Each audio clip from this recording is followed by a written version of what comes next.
Hi everyone, welcome to December. We've arrived at the last month of 2020. Amen?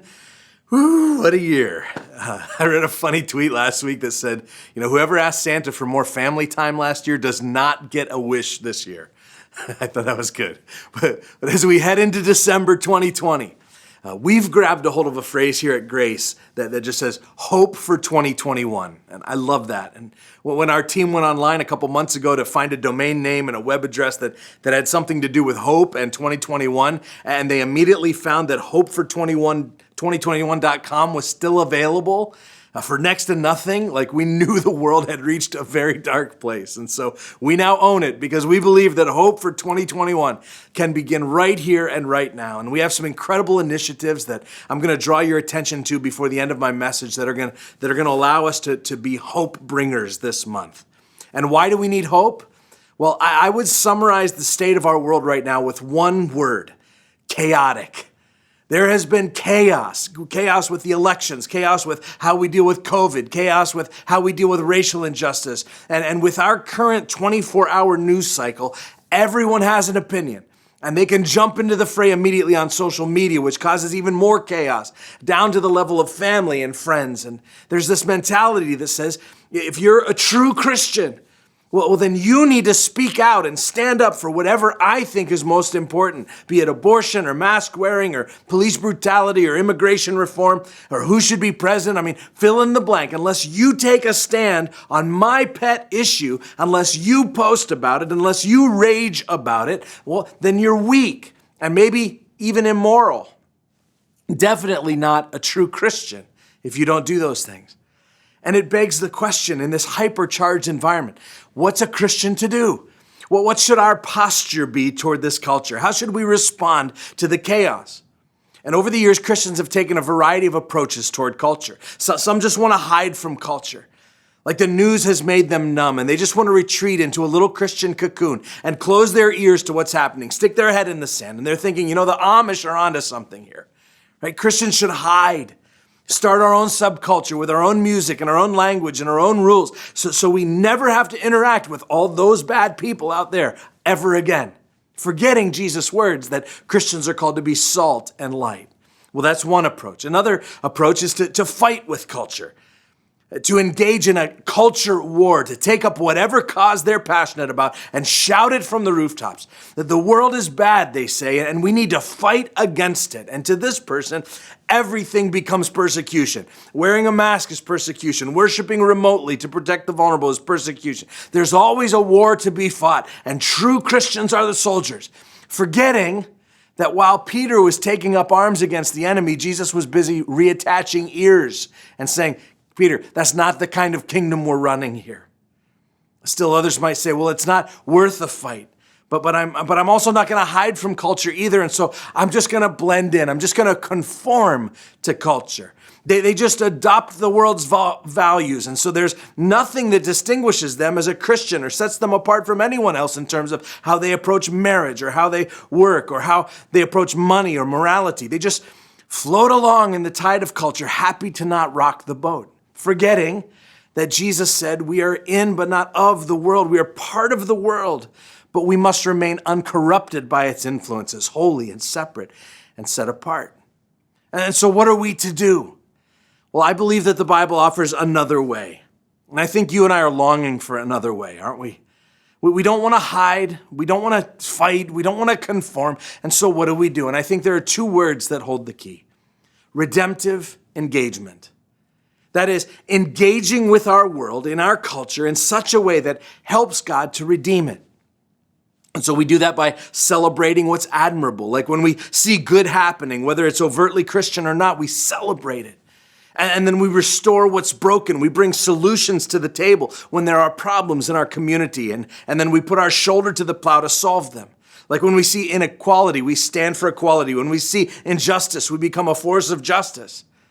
So we engage our culture redemptively. And I know that sounds big and heady, but I think there are very practical, everyday ways to make that happen. And I think by the end of this message today and by the end of this series, we're going to learn a lot from an Old Testament prophet who some of you may have never even heard of before. But I think he's going to teach us things that are going to help us to engage our culture in ways that will bring honor to God and will bring hope to other people. And that prophet's name is Micah. And I believe that Micah is going to show us the right posture and the right heart and the right response for interacting with the world around us, even in these chaotic times. Because frankly, the prophet Micah found himself in a chaotic time of his own. And so we're calling this series the 6-8 assignment. It's based on a passage in Micah 6:8.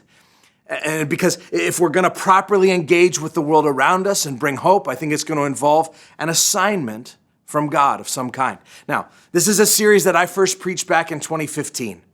As a reminder, I'm using this ministry year to revive and refresh some of my favorite sermon series from the past 10 years since I've been the lead pastor here at Grace. That started last month with our exploration of the book of Jonah, which I hope was really helpful to you. And now I believe you're also going to find these truths from the 6-8 assignment to still be very relevant. And so if you have a Bible or device, you can find your way to Micah 6:8. And if you have a paper Bible, it's a book kind of near the end of the Old Testament. It'll be over halfway through the Bible. And if you have it electronically, just search for Micah. Now, the Old Testament prophets were given both a blessing and a curse. So they got to look at the world and they got to truly see what God sees. They got to feel what God feels. And so they'd look around and they'd see rich people trying to get richer and looking the other way while poor people die, or sinful people acting like there's nothing wrong with their lives when they're the source of their own problems. And so they looked around, they saw all the chaos of the world, and the prophets notice because God notices.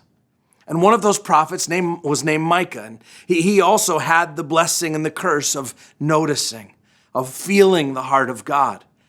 And in our text today, in Micah 6:8, he tries to help us to notice too. And he says these words in the NIV. He says, "He has shown you, O mortal, what is good and what does the Lord require of you? To act justly and to love mercy and to walk humbly with your God." Did you hear that? He has shown you what is good. Like God himself has revealed to you what is good. But not only that, he showed you what the Lord requires of you. I mean, this is incredible. So many of us would love to have a clear understanding, a clear roadmap of what God wants for us, like a filtered down, easy to understand metric of what's expected as we live out our Christian lives in the world. And so what is it? How do we live in a chaotic culture? Well, he says three things. He says your actions, act justly. Your heart, love mercy. Your posture, walk humbly. And so as we embody these three things, that's how we begin to notice what God notices in the world around us. Now, it's important to understand some context here before we apply this, but I also need to explain that we're going to talk about these three components of this verse over the next 3 weeks, but we're going to do it out of order. And so this week I'm going to start with the last phrase that says, walk humbly with your God, because I believe it provides kind of like a foundation for the other two. It's like Micah is stacking these things top down in order. So in order to act justly, you must love mercy. And for both of those to work properly, you must walk humbly with your God. Or think of it another way. Imagine building your life like a hot fire that burns with passion for God. Walking humbly is kind of the kindling. It's like the wood. Loving mercy is the fuel and the spark that provides ignition. And then acting justly is the fire. It's what everyone sees. But it won't be possible to act justly without the other two. I mean, we've seen social justice warriors who are on fire for justice, but they don't possess mercy or humility. And frankly, it just doesn't resonate like somebody who builds their life properly. And so here's today's big idea. In a culture of chaos, choose humility before you choose activity. See, proper engagement with the needs of our world and the chaos of our times begins with a heart of humility. And so during this month, in the midst of the hustle and bustle and working from home and the remote schooling and Christmas shopping online and virtual cookie exchanges, we're going to provide some clear and practical steps that we can take as a church and as individuals to provide hope for 2021. We're going to get our hearts right first, and then we're going to take some action.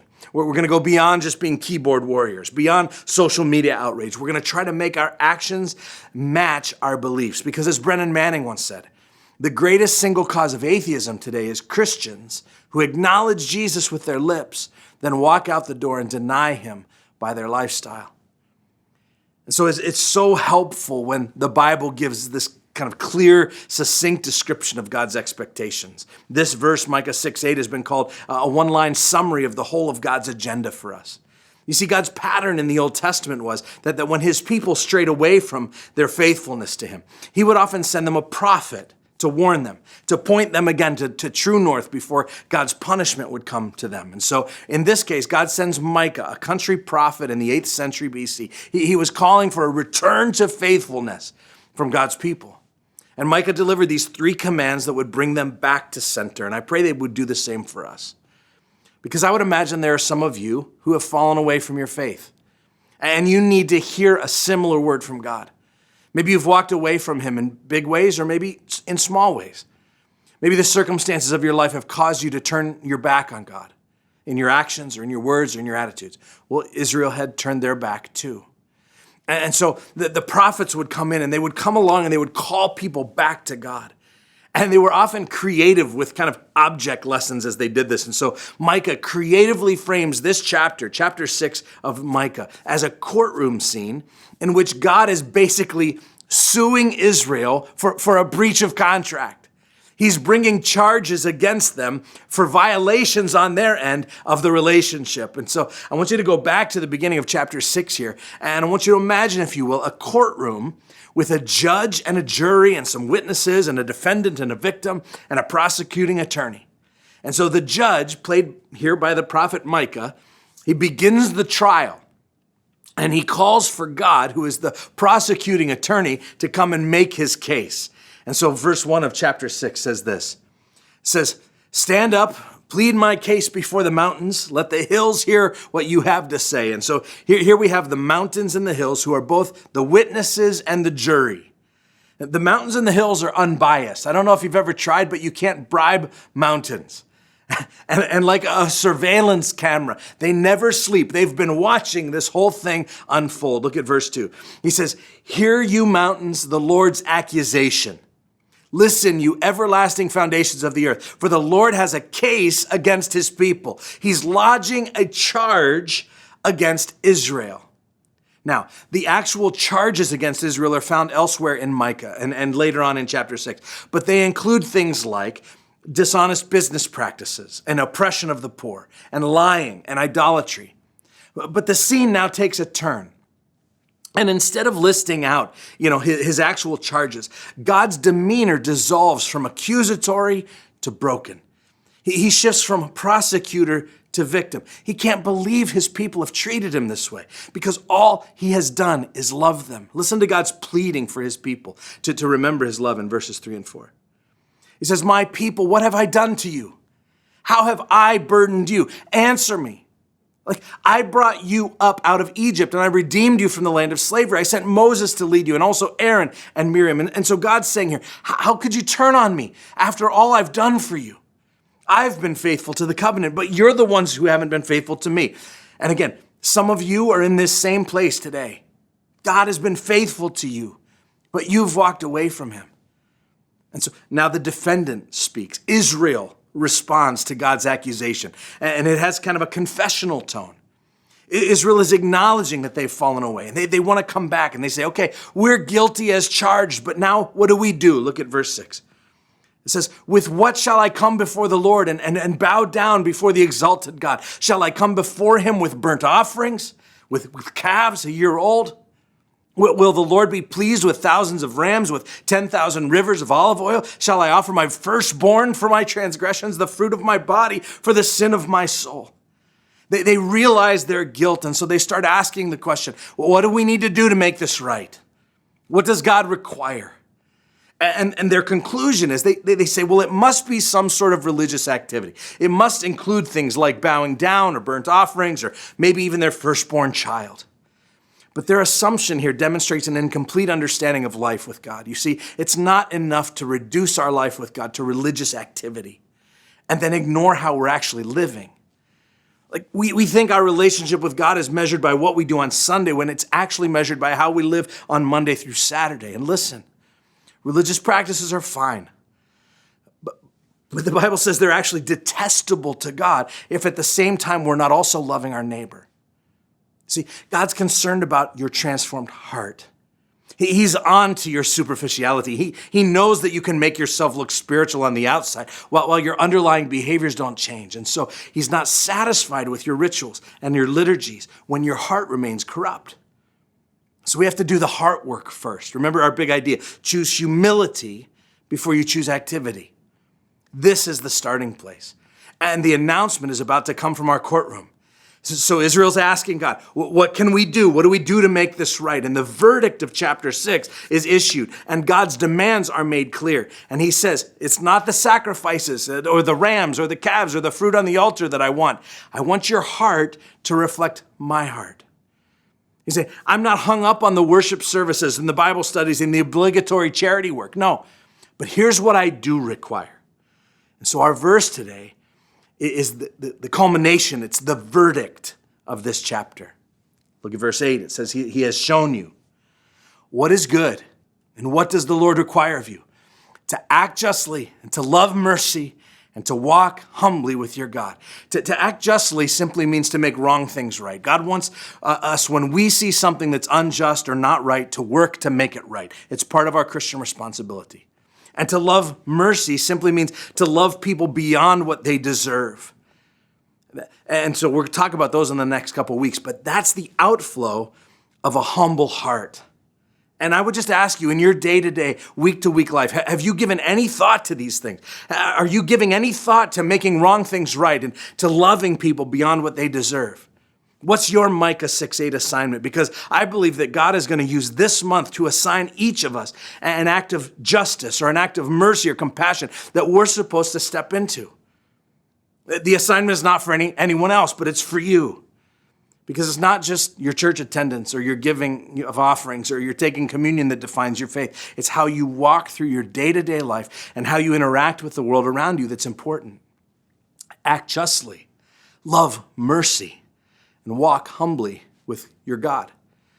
And these aren't random requests, guys. Remember, everything God asks of us flows out of who God is. Everything he asks of us is a reflection of his character. So why act justly? Well, because God is absolutely just. Why love mercy? Because God is mercy. Why are we invited to walk humbly with God? Because God surrendered himself in humility to us. It all goes back to God's nature.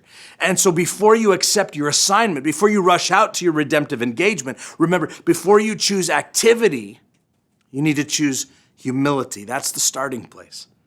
Whatever we do as we engage the culture around us, we must do it out of the overflow of a humble heart. And I'm just convinced this isn't happening enough. Like often when it comes to matters of justice, I see Christians yelling and I see them being self-righteous and often unwilling to engage in reasonable dialogue with people who don't agree with them. I just don't often see humility overflowing from their hearts to their mouths. And so let me bring this down the home stretch by talking about what it means to walk humbly with your God. Walking humbly is the opposite of running arrogantly. It's the opposite of foolishness. It's the opposite of pride. Choose humility.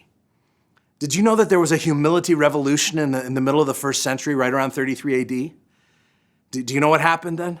Well, a guy named Jesus happened. And before Jesus came, in the ancient world, humility was considered a negative concept. It was associated solely with defeat. And so ancient societies, they universally esteemed things like public honor, and they despised things like public shame. Like the chief good in those societies was praise that came through success and achievement. And on the flip side, the chief fear was to be publicly humbled or seen as weak. But the life and the teachings and ultimately the crucifixion of Jesus actually changed how the world would forever see the concept of humility. In one generation, humility went from being a negative characteristic to a positive one. Even to this day, one of the most revered characteristics, even with very powerful people, is humility. Why? Because the ancient world realized what we do too, that if the greatest, most powerful man who ever lived sacrificed his life on a cross for others, then we have to expand our definition of greatness to include humility.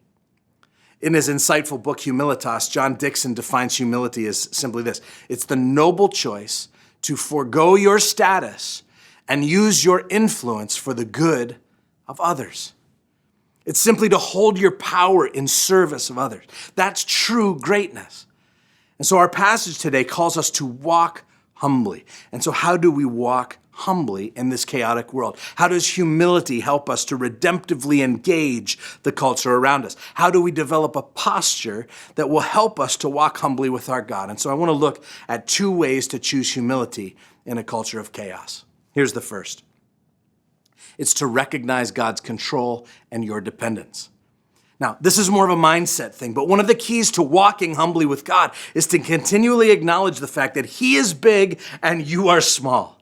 It's why I think we should gaze at the stars more often than we do. It's a visual reminder that God is significant and I am insignificant. He is great and I am tiny. It allows us to maintain a humble posture. And so I can't start thinking too highly of myself. And it's also a reason why we should pray more often. Do you realize that prayerlessness is one of the most arrogant things you can do?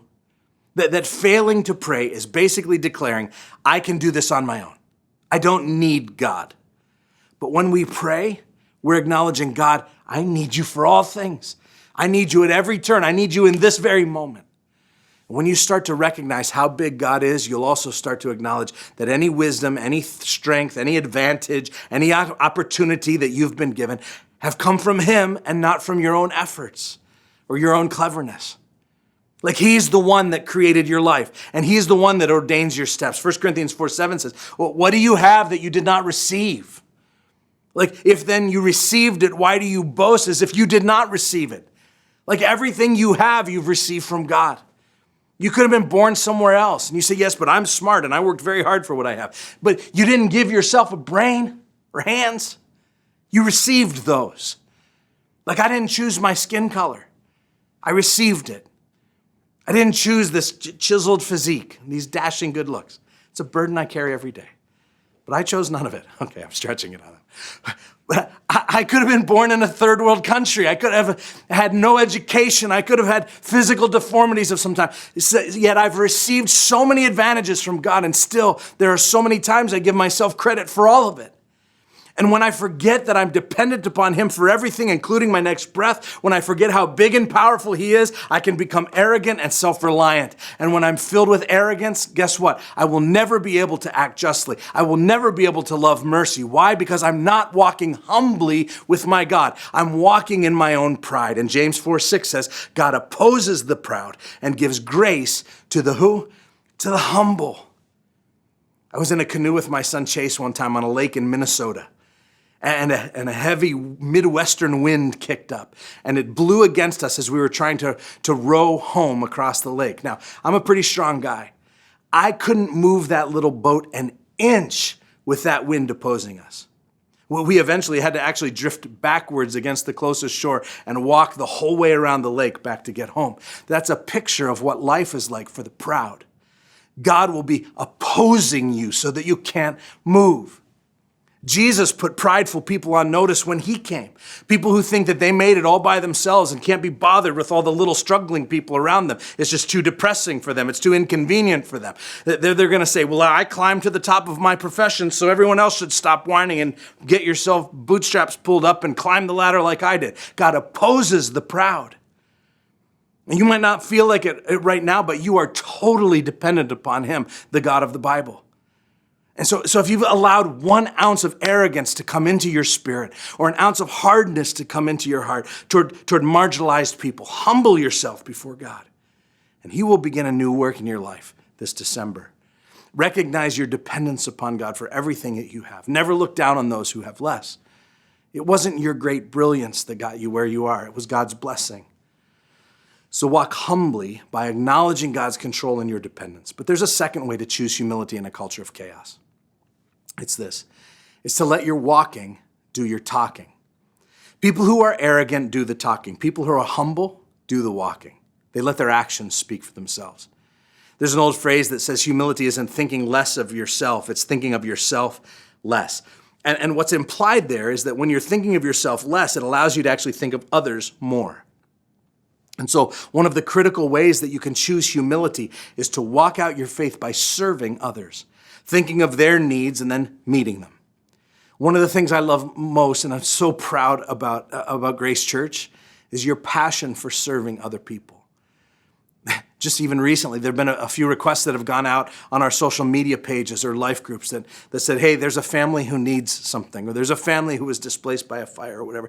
And the overwhelming response comes back that they can live with us. They can take our stuff. It's just so awesome to see your desire to serve. And the Bible is clear that this kind of redemptive engagement, it should be evident in the life of every single Christian, especially in response to the marginalized. You might recall Jesus' words of Matthew 25 that describe the final judgment, where Jesus is dividing humanity into two camps, the sheep and the goats, those who go to heaven and those who go to hell. And what's interesting, as Richard Stearns notes in his book, A Hole in Our Gospel, he says that the criteria for dividing up these two groups is not that the sheep confessed faith in Christ while the goats did not, but it's that the sheep had acted in tangible and loving ways toward the poor and the sick and the imprisoned and the vulnerable, while the goats did not. Those whose lives were characterized by redemptive engagement with the least of these were blessed and welcomed by Christ into his Father's kingdom. And those who ignored the least of these were rejected. Why? Because it says Christ himself is the least of these. And to ignore them is to ignore him. And a modern translation would go on to say something like this: for I was hungry while you had all you needed. I was thirsty while you drank your bottled water. I was a stranger and you wanted me deported. I needed clothes, but you needed more clothes. I was sick and you pointed out the behaviors that led to my sickness. I was in prison and you said I was getting what I deserved.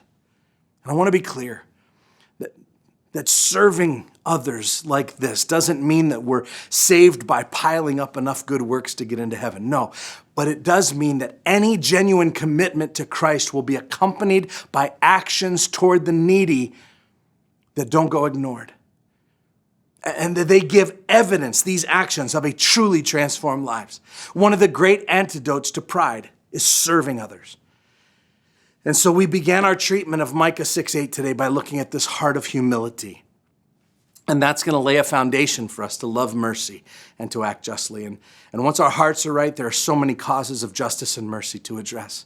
There are issues related to hunger and food scarcity and homelessness and abortion and abuse and oppression of women and children and the elderly, foster care and adoption, immigrants, lack of fair wages and unemployment, the plight of single parents and widows and orphans, water shortages, lack of education, lack of proper medical care, human trafficking, loneliness, and major gaps in our prison and justice systems.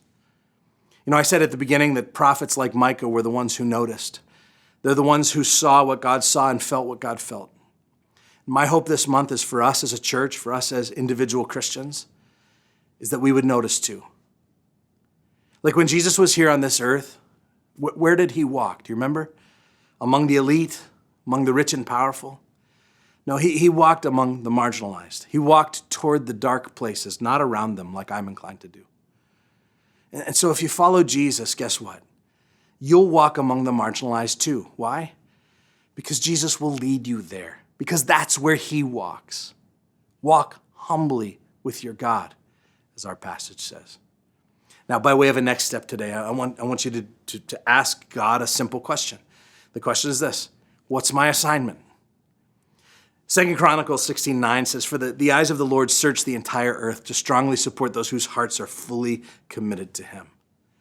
One of the reasons that we talk regularly around here about finding your chair and surrendering yourself to Christ every day and to get in quietness and solitude is so that you can listen to God. Because my hope is that you would keep yourself so dialed into God that if it would ever please him to search the world, to give a special assignment to somebody, that he could give that assignment to you because God knows that you're fully committed, that he could trust you with an assignment. And listen, if you need some ideas about an assignment, we've had a team of people working for a couple months now on some amazing partnerships for this series that are going to allow you to practice justice and mercy simply in a distance kind of way from a heart of humility through this whole month of December.